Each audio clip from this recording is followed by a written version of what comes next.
The hangar of the station gleamed with polished metal and a faint hum of electromagnetic activity as the humans disembarked from their shuttle.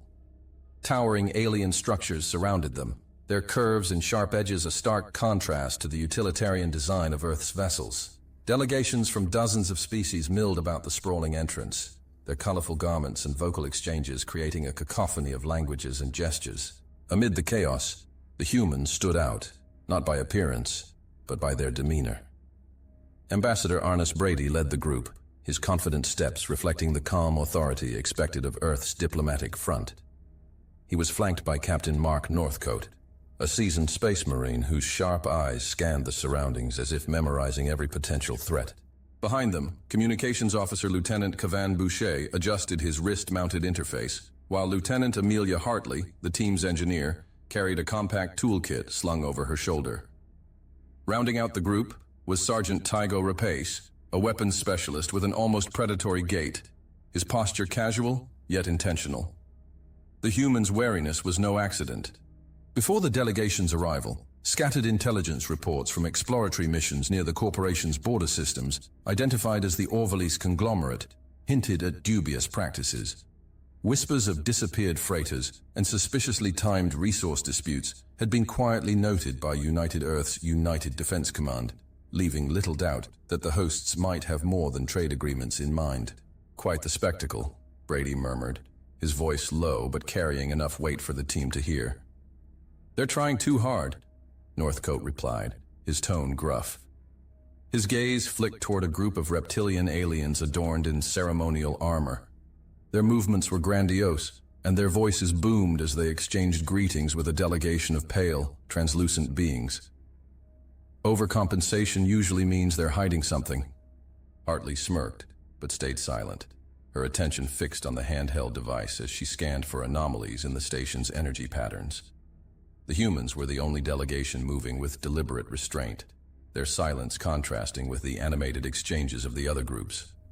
While many delegations openly admired the opulence of the station, humans remained a puzzle, watching, calculating, and speaking only when necessary. The station's main concourse was a masterpiece of alien engineering, its ceiling arching high above in a crystalline dome that refracted the light of a nearby star. Holographic displays projected rotating models of advanced ships and weaponry, each accompanied by data streams in various alien languages. The centerpiece of the hall was a towering statue of the hosting corporation's insignia, an interlocking spiral of gold and obsidian. It loomed like a sentinel, a silent reminder of who held power here. The displays of advanced weaponry and technology bore the same polished veneer, but the way representatives of more advanced species spoke in hushed tones near humans and other lesser delegates carried a clear message. This was no place for equals. A representative of the corporation, a tall insectoid with glittering chitinous plates, approached the human delegation. "Ambassador Brady," it greeted, its voice a series of modulated clicks translated by the station's universal comms system. "It is an honor to welcome representatives of Earth to this historic gathering. We hope you will find our technologies enlightening." Brady nodded with a measured smile. "We're eager to see what you have to offer. The opportunity to learn is invaluable."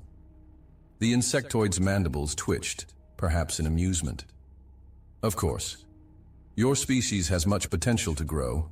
It gestured toward a display showcasing a sleek black sphere levitating within a containment field.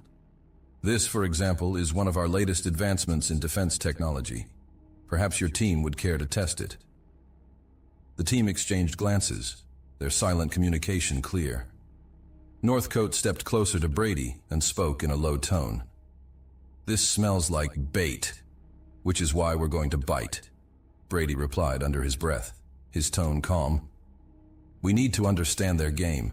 Hartley and Rapace approached the display first, examining the floating sphere. A hologram of its specs rotated beside it, describing it as a universal threat detection and neutralization system. Hartley's fingers brushed the interface, her expression calm but focused as she worked through the alien interface with a precision that contrasted with its overly convoluted design. While the system hummed and synchronized, she had already slipped countermeasures into place, a seamless execution only possible with the depth of her training. Ready? She asked over her shoulder. Let's see what it can do, Brady replied evenly. The sphere began to hum, emitting a faint glow as it synchronized with the human's devices. For a moment, nothing seemed out of the ordinary. Then Hartley's screen flickered, a cascade of data streaming across it too quickly to be random. Her expression didn't change, but her hand subtly tapped a sequence on her wrist interface. The data stream ceased abruptly, the glow of the sphere dimming. Interesting system, Hartley remarked aloud, her tone neutral. Efficient, but it's running hot. Seems like it struggles with real-time integration. The insectoid tilted its head, a ripple of bioluminescence passing through its body. A keen observation.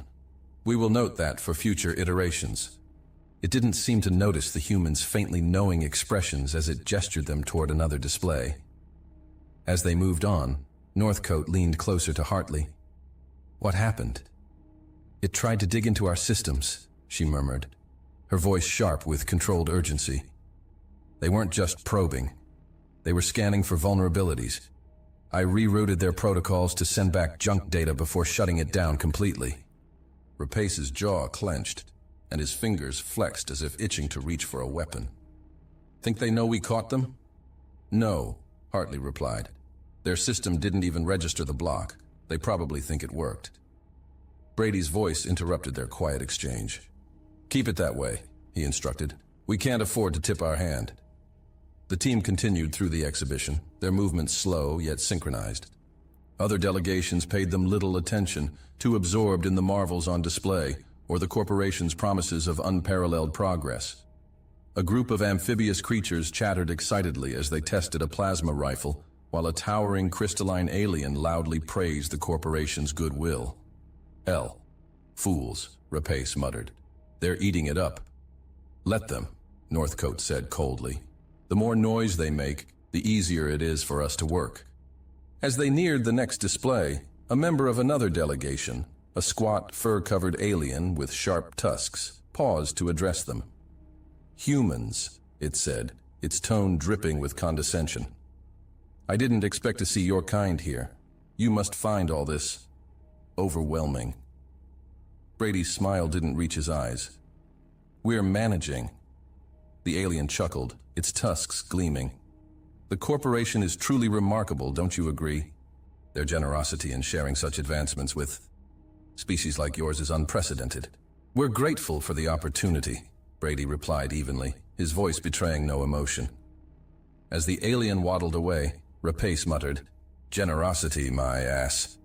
Hartley's device beeped softly, and she glanced at it with a faint frown. We need to regroup, she said. There's more activity on their systems than there should be. Brady's nod was barely perceptible, but his voice carried authority. Cavan, Tygo, with me. Amelia, Mark, start mapping their security patterns. Assume everything is monitored. Move like ghosts. His gaze swept over the team, a silent command passing between them.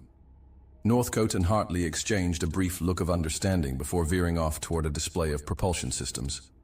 Brady and the others continued toward a section showcasing cloaking devices, their demeanor unchanged, but their focus razor sharp. As the team split up, the faint hum of the station's systems seemed to grow louder. The humans moved like shadows among the chaos, their actions coordinated and calm. Around them, the alien delegations remained blissfully unaware of the cracks beginning to form beneath the surface of the corporation's polished facade. The hum of the station's systems faded into the background as the human delegation reconvened in a secluded alcove near the exhibition's quieter sections. The polished metal walls reflected faint glimmers of light from the displays, giving the space an air of sterile isolation. Ambassador Brady's calm exterior belied the tension simmering beneath the surface as his team gathered around him in a tight semicircle. Lieutenant Hartley was the last to arrive, her face calm, betraying none of the inner turmoil she carried. We need to send a report to command, Brady began, his voice low but firm. What we've uncovered so far is enough to warrant immediate attention. Agreed, Captain Northcote said, his arms crossed over his chest. But we can't afford to make it obvious. If they realize we've spotted their game, this could escalate fast. Lieutenant Boucher was already at work. inputting commands quickly over the interface on his forearm. A soft glow illuminated his face as he coded an encrypted message to the United Earth Defense, UED command. "I'll keep it short and vague," Hfy said without looking up. "If they're monitoring outgoing transmissions, we don't want to raise any flags." "Good," Brady replied, his tone measured. "Keep it to the essentials. No speculation, just facts." Hfy nodded, his voice steady as he muttered under his breath, finalizing the message. "Attempted system intrusion detected during tech demonstration. Potential espionage. Investigating further. Awaiting directives." With a swipe, the encrypted transmission was sent, disappearing into the station's comm relay network. The team waited in silence, the weight of the moment heavy in the still air. Minutes ticked by before a soft chime signaled an incoming response. Hfy's interface lit up, displaying a message marked with UED credentials. He opened it, his brow furrowing almost immediately. "That was fast," Rapace muttered, his tone skeptical. "Too fast." "Let's see what they said," Brady instructed. Hfy read the message aloud, his voice neutral but tinged with an edge of unease. "Acknowledged. Maintain current position and proceed with caution. Await further instructions." The words hung in the air, and for a moment no one spoke. Something about the phrasing felt off, though it wasn't immediately obvious. Northcote leaned in, his sharp eyes scanning the text. "That doesn't sound right. Maintain current position? Command wouldn't suggest that in a situation like this. They'd push for more intel or at least suggest fallback protocols." "Exactly," Hfy said, his voice tightening. "And look at the header encryption. There's a minor mismatch. It's subtle, but it's there." Hartley stepped closer, her analytical gaze fixed on the display. "Could it be a relay issue? Some sort of corruption in transit?" Hfy shook his head. "No. The timestamp and routing look clean. Whoever sent this wants us to think it's command." Brady's expression darkened as he processed the implications. "We're isolated," he said quietly, the weight of the statement settling over the group like a heavy shroud. "Whoever intercepted that message wants us to stay put, and in the dark." Rapace's fists clenched at his sides, his voice a low growl. "So what's the play? We wait for them to come at us, or we hit back first?" "We act," Brady declared, his tone leaving no room for doubt. "We're not their prey.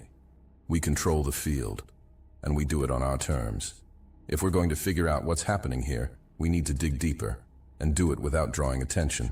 Mapping security patterns is a start," Northcote said. "We need to know their blind spots if we're going to move without being seen." Hartley nodded, already pulling up a schematic of the station on her device. "I've been running passive scans since we got here. Their internal security grid is complex, but it's not impenetrable. If we use the tech they're showcasing against them, we might find a way into their restricted areas."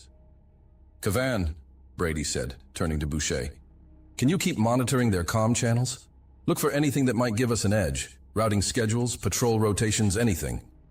"On it," Hfy replied, as he began tapping into the station's encrypted networks. "Mark, Tygo," Brady continued, his eyes hardening. "Scout every corridor, every hatch. Find us ways in, and more importantly, ways out. We need contingency plans for every possible scenario. If something goes wrong, I want options." Northcote's nod was curt, his expression grim. "We'll keep it tight. No unnecessary risks." Rapace smirked faintly, the glint of determination in his eyes. "Risk is my specialty." As the team dispersed to their tasks, Brady remained behind, his gaze lingering on the bustling exhibition floor. Alien delegates continued to marvel at the Orvalis conglomerate's technological wonders, oblivious to the undercurrents of deceit swirling beneath the surface. A shadow crossed the ambassador's face. The stakes were higher than ever, and failure was not an option. About 1 hour later, the team stood in the dimly lit auxiliary corridor, the distant hiss of pressurized air breaking the silence. Hartley deactivated her holographic map, tucking the device into her toolkit as the weight of the moment settled over them.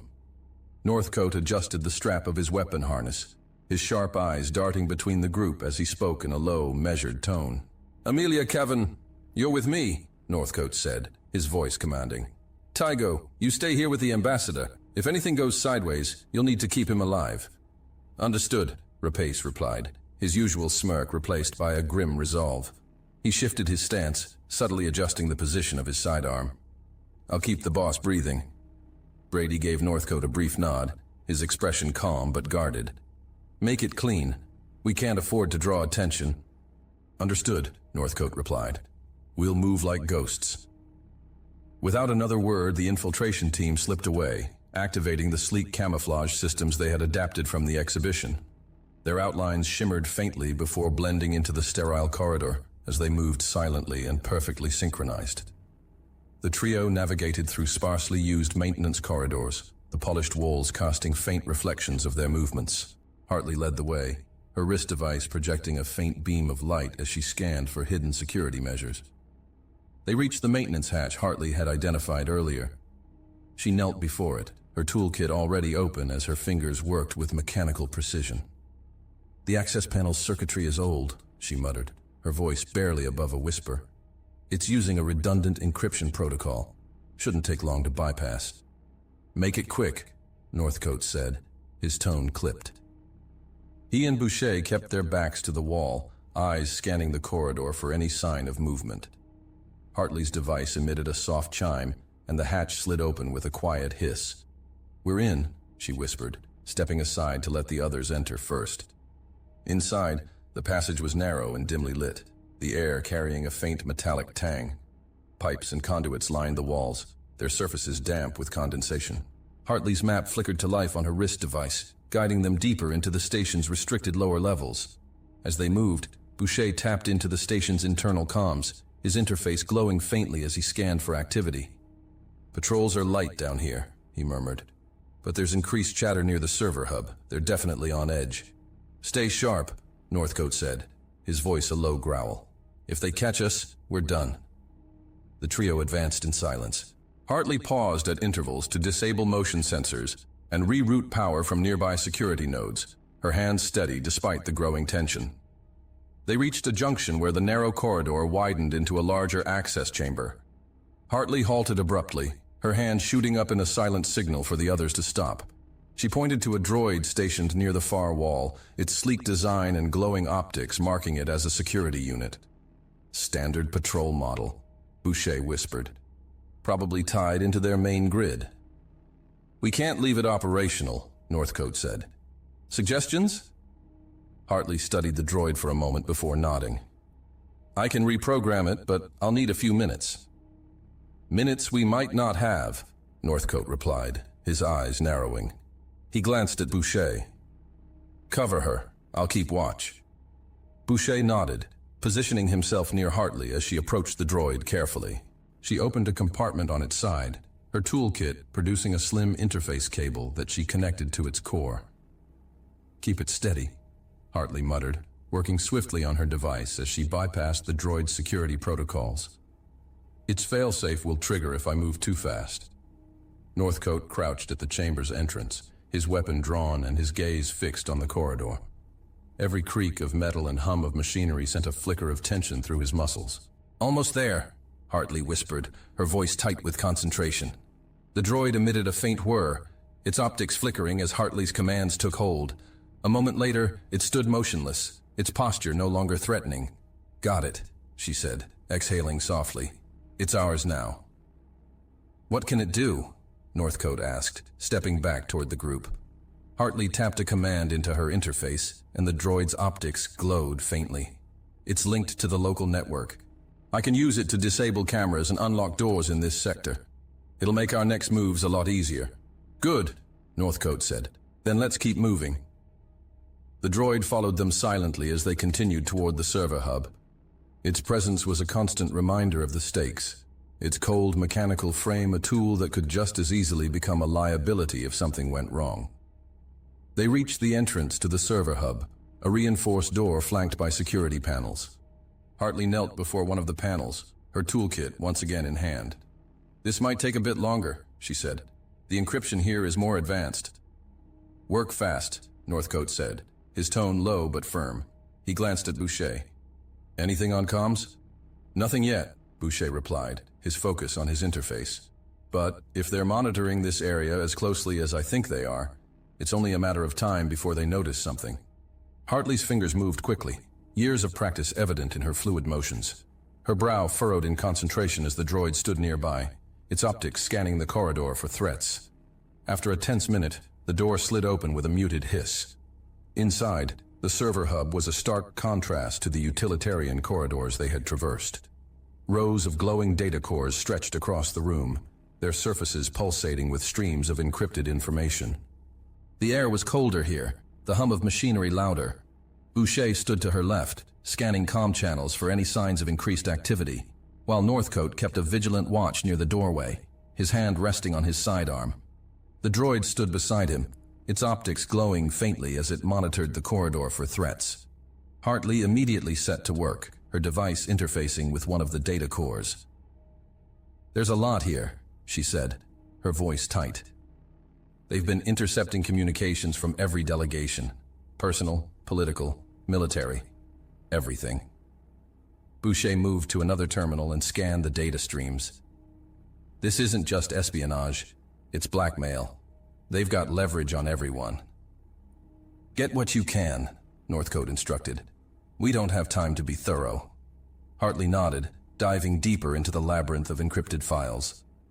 Moments later, a folder marked Priority. Orvalis directives caught her attention. She tapped it, and a series of recordings began to play silently on her device, accompanied by text transcripts. Her face hardened as the implications became clear. "Mark," she called softly, turning the screen toward Northcote. "You need to see this." Northcote stepped closer, his sharp eyes scanning the recordings. The first was a holographic feed of the Orvalis CEO in a private meeting with high-ranking officials from various species. The CEO, a towering insectoid figure with bioluminescent patches flickering faintly across his angular exoskeleton, leaned forward with a predatory grace. The conversation was chilling in its bluntness.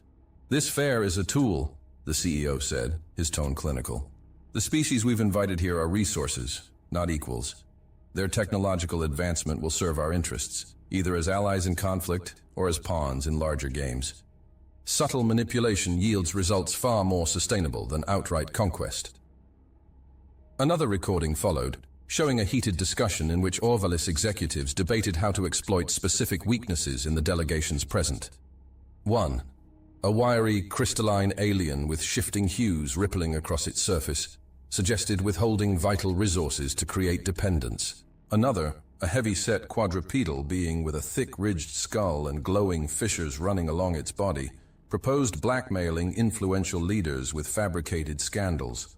Their casual tones and dismissive gestures made the cruelty of their words even more jarring. Hartley's grip on her device tightened. They're using this fair to turn every species here into tools for their power plays. It's not just espionage, it's systematic domination.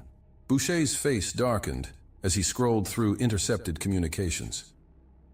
"They've already started implementing some of these plans. Look, this one's targeting a delegation from the Valtari.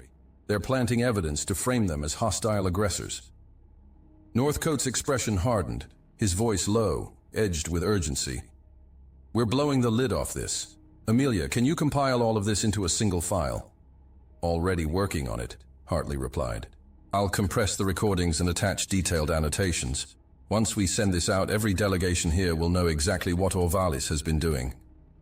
Before Northcote could respond, Hartley's device emitted a sharp beep. "We've got company," she said. "A patrol's heading this way." Northcote's shoulders stiffened, tension radiating through his posture. "Shut it down and move." Hartley tapped a final command into her device, the droid responding instantly as it moved to disable the nearby cameras.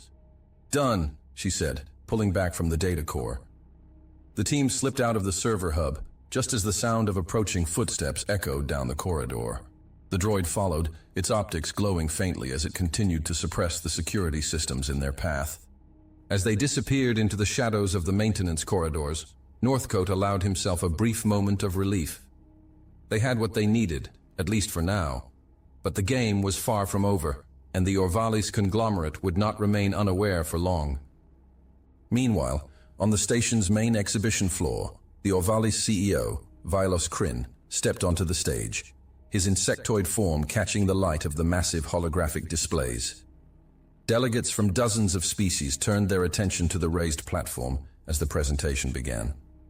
His tone was smooth, practiced, and reassuring. At Orvalis, we lead the galaxy toward unity through innovation, the CEO declared, his mandibles clicking in rhythm with the translator's soothing voice.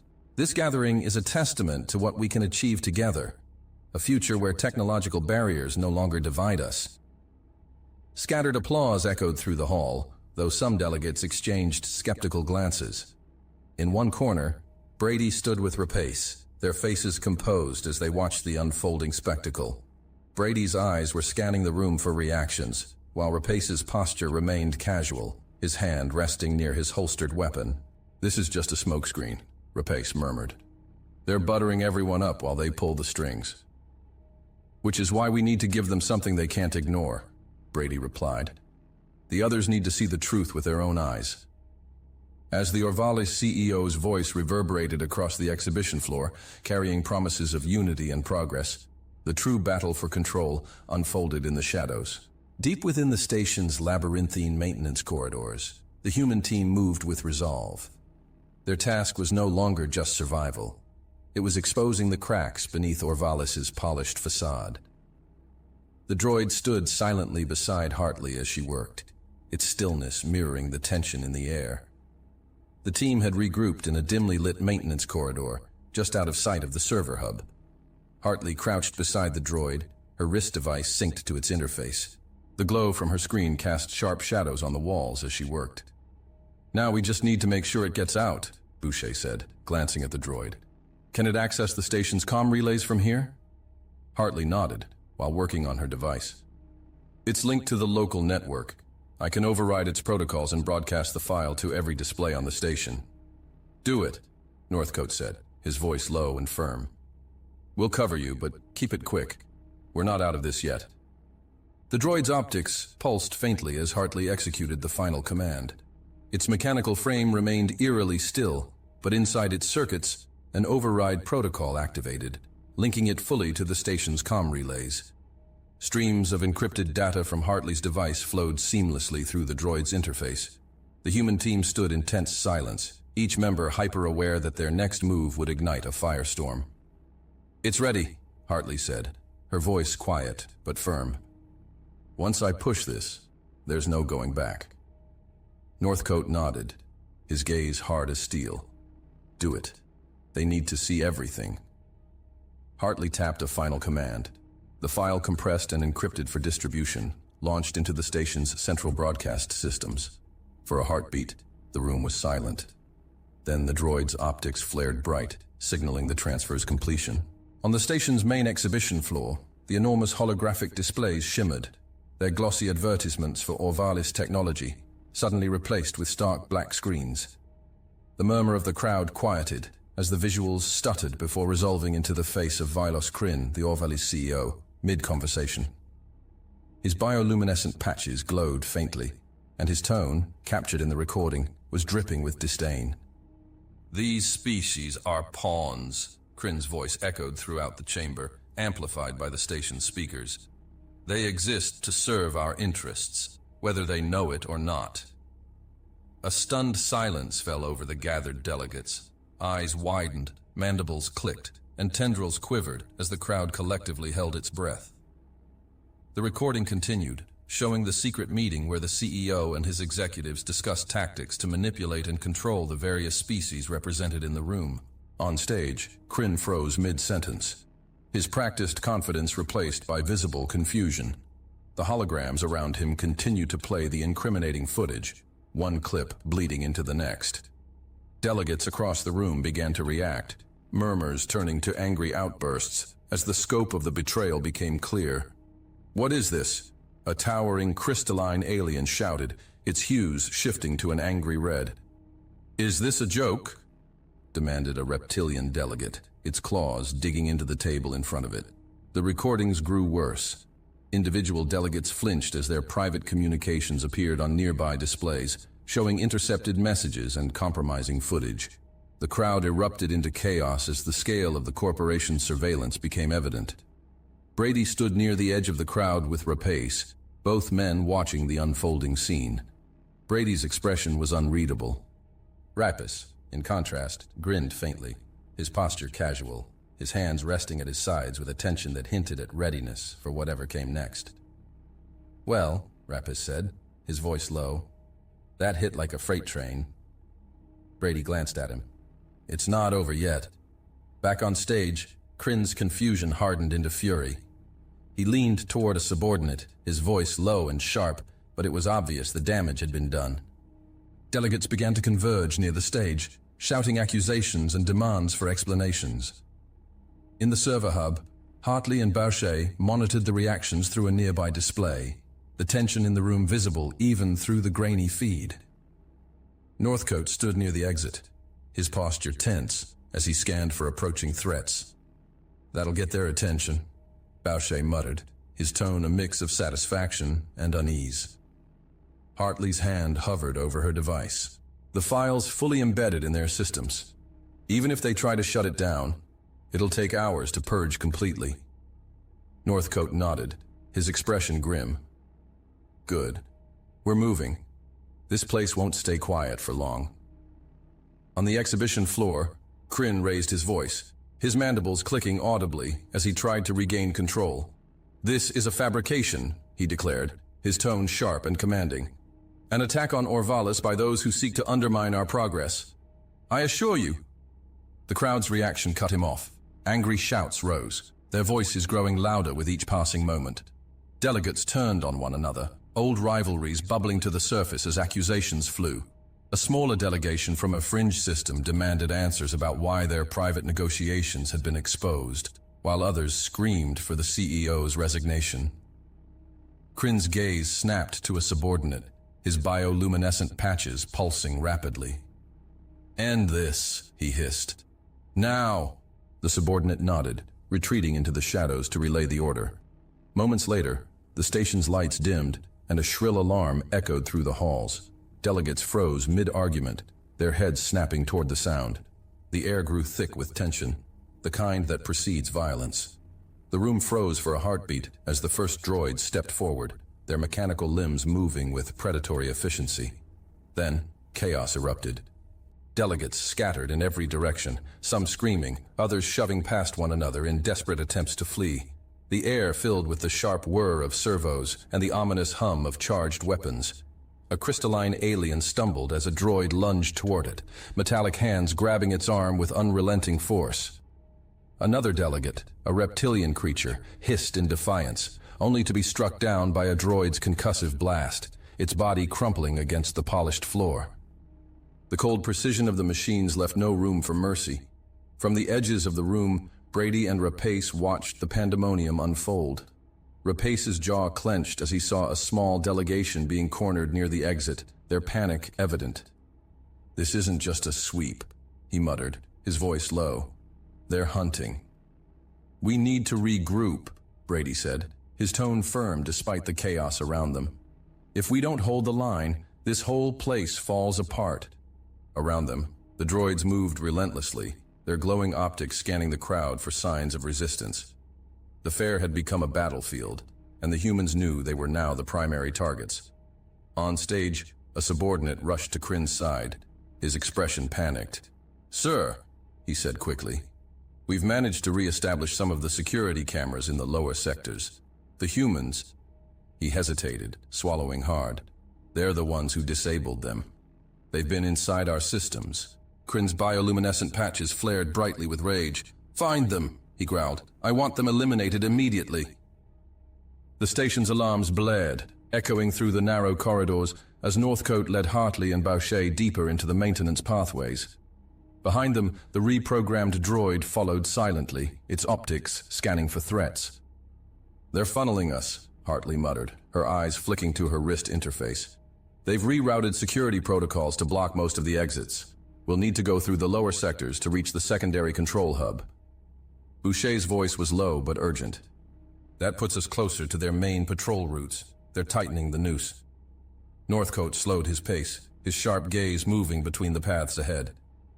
"Amelia, Kavan, keep moving." Get to that hub and shut down as much of their system as you can. I'm heading back to regroup with Brady and Tygo. Hartley hesitated. You'll be outnumbered if they find you. Northcote's expression was grim but determined. That's not new. You two focus on the mission. If you can give us control of their equipment, we'll stand a chance. Boucher nodded, already scanning his device for the quickest route. We'll handle it. Just don't get yourself killed. Northcote gave a curt nod and turned back the way they had come, his boots moving silently over the metal floor. Hartley and Boucher exchanged a brief glance before pressing forward, their pace quickening as the sound of distant footsteps grew louder behind them. In the exhibition hall, Brady and Rapace moved cautiously through the chaos. Delegates were scattered, some cowering behind overturned tables while others darted toward blocked exits, only to be met with the unyielding forms of security droids. The mechanical sentinels moved methodically, their glowing optics sweeping the room as they herded survivors toward the central concourse. Rapace's eyes darted to a nearby display case, where a prototype plasma weapon was mounted behind a thin layer of transparent shielding. Brady, he said, his voice low. If we're going to make a stand, we'll need more than fists. Brady followed his gaze, his expression hardening. We don't have time for subtlety. Do it. With a swift motion, Rapace grabbed a chair and swung it into the display, shattering the protective casing. He reached in and pulled out the weapon, its sleek design humming faintly as it powered up. Nearby delegates watched, some with hope, others with uncertainty. Stay close, Brady called to the nearby delegates, his tone firm. We'll need every able hand to hold them off. As more droids entered the hall, Rapace began distributing weapons from the broken displays. Plasma rifles, kinetic gauntlets, and micro-grenade launchers, tools meant for demonstration now became instruments of survival. Form a perimeter, he barked. If you want to live, follow our lead. Cover the entrances and don't let them box you in. A crystalline alien, its hues flickering with anxiety, stepped forward and took one of the weapons Rapace offered. What's the plan? It asked, its voice trembling. Brady's gaze was steely. The plan is to fight. Hold the line here until we can shut them down. Deeper in the station, Hartley and Boucher reached the secondary control hub. The entrance was guarded by 2 security droids, their sleek forms illuminated by the red glow of the emergency lights. Hartley crouched behind a nearby conduit, her wrist device already interfacing with the reprogrammed droid. I can spoof their ID tags, she whispered, her fingers moving rapidly. But it'll only buy us a few seconds before they reset. Make it count, Boucher replied, his voice steady. Hartley executed the command, and the reprogrammed droid stepped forward, its optics flashing in acknowledgement. The guards froze for a moment, their systems hesitating as they processed the false data. Boucher took the opportunity to dart forward, his movements quick and swift. He jammed a compact EMP device into the nearest droid's torso, triggering a short burst of energy that sent it collapsing to the floor. The second droid turned, but before it could react, Hartley's droid struck, disabling it with a powerful blow. Clear, Boucher said, exhaling sharply. Hartley didn't waste a moment. She sprinted to the control terminal and began working, her interface connecting to the station's security grid. Their systems are heavily segmented, she muttered. It's going to take time to get full access. Just get us something, Boucher said, positioning himself near the entrance to keep watch. Hartley's screen filled with streams of alien code, while she bypassed firewalls and rerouted permissions. I can unlock the equipment storage bays, she said. That'll give Brady and the others access to more weapons. Do it, Boucher replied, his gaze fixed on the corridor. And see if you can take out their cameras while you're at it. Hartley tapped a final command, and a faint hum echoed through the station as storage bays across the exhibition floor unlocked. Display cases slid open, revealing rows of advanced weaponry that had been hidden from view. At the same time, the feed from several security cameras flickered and went dark. That should give them a fighting chance, Hartley said, a hint of satisfaction in her voice. Back in the exhibition hall, the change was immediate. Delegates scrambled to the newly unlocked storage bays, arming themselves with high-powered energy rifles and adaptive shields. Brady and Rapace moved quickly, directing the flow of weapons to form a more organized defense. Northcote jogged into the hall, his breath steady despite the chaos. He'd narrowly avoided 2 patrols in the maintenance corridors, using the shadows and narrow pathways to stay ahead of the droids hunting him. The sound of weapons fire drew him forward, and as he reached the edge of the room, his sharp gaze scanned the unfolding battle. Without hesitation, he moved toward Brady and Rapace, his commanding presence a steadying force amidst the panic. A reptilian delegate growled as it leveled a plasma rifle at an approaching droid, its blast punching a hole through the machine's chest. Nearby, a group of smaller amphibious aliens used compact energy shields to form a defensive line, their coordination inspired by Brady's leadership. Northcote stepped into their formation, his voice sharp and clear. "Push them toward the western exit," Northcote barked, pointing toward a choke point where the delegates could focus their fire. "Don't let them regroup." Rapace fired a burst from his own weapon, the plasma bolt striking a droid in its joint, sending it crashing to the floor. "They're adapting," he said, his tone grim. "They're prioritizing armed targets." "Let them," Brady replied, his voice cold. "We'll give them more than they can handle." The humans led the way, working together and leveraging their knowledge of tactical formations to maximize the delegates' strengths. Brady directed the crystalline aliens to form a long-range firing squad, while Northcote took command of the defensive line, positioning the heavier reptilian species to provide cover for those reloading. The once chaotic hall began to resemble a battlefield, the tide of the fight shifting as the delegates stood their ground. A tense silence broke as a reptilian delegate, defying the droid's commands, raised its plasma rifle and fired, the bolt searing through the air and striking a machine square in the chest. The droid jerked backward before collapsing in a shower of sparks. The response was immediate. The remaining droids swiveled their heads toward the source of the attack, their optics glowing brighter as they opened fire. The hall erupted into chaos as delegates, emboldened by the access to weapons, began to fight back. Northcote's voice cut through the din, sharp and commanding. "Hold the line! Focus fire on one at a time!" Plasma bolts lit up the room as alien delegates joined the humans in a desperate stand, their survival instincts overcoming their fear. Northcote moved along the defensive line, directing the heavier species to shield the smaller ones while Rapace provided covering fire. The exhibition floor, once pristine, became a battlefield, the sharp crackle of energy weapons and the clang of metal echoing through the hall. Northcote's voice rang out above the cacophony, sharp and steady. "Hold your positions! Watch your flanks!" he barked, gesturing for the heavier reptilian aliens to reinforce the defensive line forming near the western exit. Brady stood further back, rallying the remaining delegates who had taken cover. "If you're not armed, focus on the wounded and keep the corridors clear," he commanded, his tone calm but firm. Nearby, a crystalline alien screamed as a droid's energy blast ripped through its shield, shattering its shimmering form into jagged fragments. A reptilian delegate retaliated, its plasma rifle discharging a bolt that punched clean through the droid's torso, sending it collapsing in a smoking heap. The droids were relentless, their methodical movements outmatching the desperate efforts of the resistance. Rapace, his face glistening with sweat, took down 2 advancing droids with rapid bursts from his rifle before ducking behind an overturned table. "They're not slowing down!" he shouted.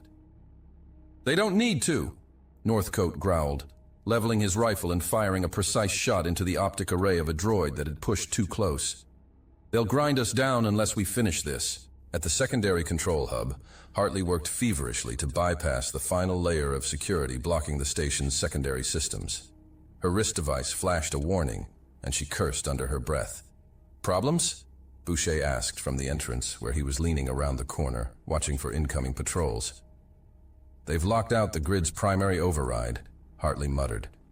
"But I can force a bypass using a feedback loop from their own systems." "Translation?" Boucher asked, his voice tight. "It'll fry half their redundant subsystems," she said, "and probably trigger alarms across the station." "Do it," Boucher replied without hesitation. "We don't have the luxury of subtlety anymore." Hartley tapped a final sequence into her device. The lights in the room dimmed, and the hum of the machinery rose to an almost deafening pitch before dropping into silence. She exhaled sharply, glancing at the screen as a new set of options appeared. "Secondary systems are down," she said, her voice filled with relief. "We've got partial control now." "Then send the message to our fleet," Boucher urged. Hartley nodded.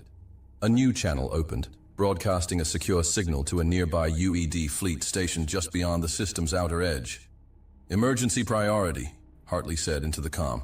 This is the Earth delegation aboard the Orvalis station. We've initiated resistance, but we need immediate reinforcements. Hostile forces are targeting civilians. Respond ASAP. For a tense moment, there was nothing but static. Then, a calm but steady voice came through the speaker. Message received. Reinforcements en route. Hold your ground. Boucher allowed himself a faint smile. They're coming. Hartley glanced at him. Let's hope we last long enough for it to matter. In the exhibition hall, the tide of the battle had shifted yet again. With droids pushing deeper into the defensive lines, the delegates' morale was faltering. A tall insectoid delegate collapsed, its shield overloading as a barrage of droid fire tore through its carapace. We're losing ground, Rapace shouted, his back pressed against a broken display. We can't hold much longer. Just a little longer, Northcote replied, firing off another volley that clipped a droid's shoulder. He stepped forward, rallying the line as the remaining defenders dug in. Focus your fire on the center units! Break their momentum! Suddenly, a low hum resonated through the hall, followed by a series of sharp metallic clicks. The droids froze mid-step, their glowing optics dimming as their systems powered down one by one. The defenders stared in disbelief as the once relentless machines stood motionless, smoke rising faintly from their joints. Northcote lowered his rifle slightly, his sharp gaze darting across the room. What just happened? Brady stepped forward, his eyes scanning the now quiet battlefield. I think we just won, he said cautiously. Cheers erupted from the remaining delegates as the realization set in. Weapons were lowered, and some aliens even embraced one another. Rapace grinned, leaning against a shattered pillar. Guess the nerds pulled it off, he said with a chuckle. Around the hall, delegations scrambled to their comm devices, their screens lighting up as communication channels were restored. Messages were sent in a flurry, calling for reinforcements and reporting the situation to their respective homeworlds. On the command center of Orvalis, Vielos Kryn stood rigid, his bioluminescent patches flaring erratically as his subordinates frantically worked to regain control of the station's systems. The screens before them displayed nothing but static, their access to the mainframe completely severed. Status! Kryn barked, his tone sharp and venomous. A subordinate turned to him, panic etched across their features. The secondary grid is offline. They've locked us out of the main systems. Communications, security, everything. We've lost it all. Kryn's mandibles clicked in agitation as he paced the room. How? How did this happen? Another subordinate hesitated before speaking. It was the humans. They've been inside our systems from the start. Kryn froze, his glowing eyes narrowing with fury. For a moment, the room was silent save for the faint hum of emergency lights. Then, his voice cut through the tension like a blade. Prepare my personal shuttle. We're leaving. The quiet vibration of Vielos Kryn's personal shuttle filled the private hangar bay as the engines powered up. The air shimmered with heat from the thrusters, casting distorted shadows against the sleek metallic walls. Kryn stood at the base of the boarding ramp, his glowing eyes darting across the control panels as subordinates loaded sensitive cargo. Around him, the last remnants of his inner circle whispered anxiously, their usual air of superiority replaced by desperation. Hurry up, Kryn snapped, his mandibles clicking as he paced. The longer we stay, the more vulnerable we are. I want this shuttle off the station now. One of his advisors, a lanky alien with spindly limbs and a nervous twitch, hesitated before responding. Sir, we've lost all communication with the outer docks. There are reports of— Enough, Kryn interrupted, his bioluminescent patches flaring brightly. I don't care about reports. Get this ship in the air or I'll leave without you. Unbeknownst to them, Northcote, Rapace, and a small group of armed delegates had slipped into the hangar through a maintenance passage, guided by Hartley's hacked access to the station's internal schematics. Northcote crouched behind a stack of cargo crates, his rifle slung across his back as he surveyed the scene. The tension in his shoulders betrayed his focus. They're running, Rapace muttered, his voice low but edged with disdain. Typical. They're not getting far, Northcote replied, his tone measured. He tapped his comm, whispering into it. Hartley, we've got visual. Can you lock them down? Hartley's voice came through, calm and focused. I can access the hangar's security protocols. Give me a few seconds. Seconds stretched like hours as the humans waited, their eyes fixed on Kryn and his entourage. The shuttle's engines roared louder, the thrusters glowing brighter as the boarding ramp began to retract. Amelia? Now would be good, Northcote said through gritted teeth. Done, Hartley replied. A sharp hiss filled the hangar as the shuttle's systems abruptly shut down. The engines sputtered and dimmed, the thrusters cooling as the boarding ramp froze mid-retraction. Red emergency lights flared along the walls, and thick security barriers slid into place, sealing the hangar. Kryn whirled around, his mandibles twitching with rage. What is this? He bellowed. His subordinates froze, their panic palpable as they glanced toward the sealed exits. Northcote stepped out from the shadows, his rifle leveled at Kryn's chest. Behind him, Rapace and the armed delegates moved in, spreading out to cover every possible escape route. It's over, Kryn, Northcote said, his voice cold and unyielding. You're not going anywhere. Kryn's glowing eyes narrowed as he straightened his posture, attempting to regain his composure. You think you've won? Pathetic. Your species crawled out of the dirt barely a century ago, and now you presume to challenge us? This station, this fair, everything here, it's beyond your primitive comprehension. You've done nothing but delay the inevitable, like insects swatting at giants. Rapace smirked, his rifle trained on one of Kryn's advisors. You're out of your league, Bug. Drop the act. Kryn's response was cut off as a low chime echoed through the hangar. The station's automated security system activated, and holographic displays flickered to life along the walls. The damning footage from his private meetings, where he and his executives had openly discussed their plans for manipulation, espionage, and exploitation, continued to loop across every display.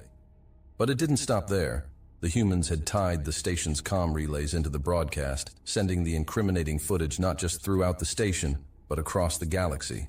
Delegates' homeworlds, allied planets, and anyone tuned into the frequency now bore witness to Kryn's schemes. Kryn's mandibles twitched, his posture rigid with barely contained fury. This farce changes nothing, he spat. I still hold power here, and power doesn't vanish with words. Northcote held his gaze unshaken. You lost that power the moment the truth went interstellar.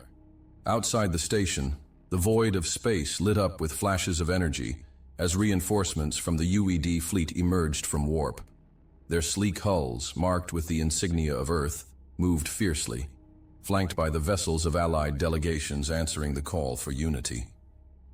Among them, vessels from various delegations began to appear, answering the calls for help that had gone out moments earlier. In the exhibition hall, Brady watched as the first human ships docked, their crews spilling out to secure the area and evacuate civilians. Delegates who had fought desperately now stood in small clusters, their expressions a mix of relief and exhaustion. A crystalline alien approached Brady, its voice trembling. Your people, they came for us. Brady nodded, his face solemn. That's what we do. Rapace's voice crackled through his comm. Brady, we've got Kryn. He's not going anywhere. Brady exhaled, a rare smile breaking through his usually stoic expression. Good work. Make sure he doesn't try anything. The hall grew quieter as more ships arrived, their crews quickly taking over the cleanup and securing the station. Delegates scrambled to their comms, their voices trembling with urgency as they relayed the truth to their homeworlds. In the sealed hangar, Kryn's attempts to bluster and negotiate had devolved into incoherent rage. His subordinates cowered behind him, their eyes darting nervously between the humans and the incriminating holograms still playing on the walls. Do you have any idea what you've done? Kryn spat, his voice dripping with venom. This will destabilize entire sectors. The balance of power. Save it, Northcote cut him off, his tone icy. You lost. Own it. Behind them, Hartley worked quickly, her device synced to the droid. They're trying to override the system, she said, her voice sharp. I'm feeding their attempts into a loop. It'll trap them in their own commands. The station's security system issued a monotone announcement. Unauthorized attempt to override protocols detected. Recording initiated. Kryn's mandibles twitched, as his own voice played back over the speakers. "Shut it down! Override the system! Crash it if you have to! I don't care how many die, just get us out of here!" The weight of his words hung in the air. On the command center monitors, the delegates watched the full extent of his desperation and ruthlessness. Kryn had just sealed his fate. Outside the station, the scene was one of organized teamwork.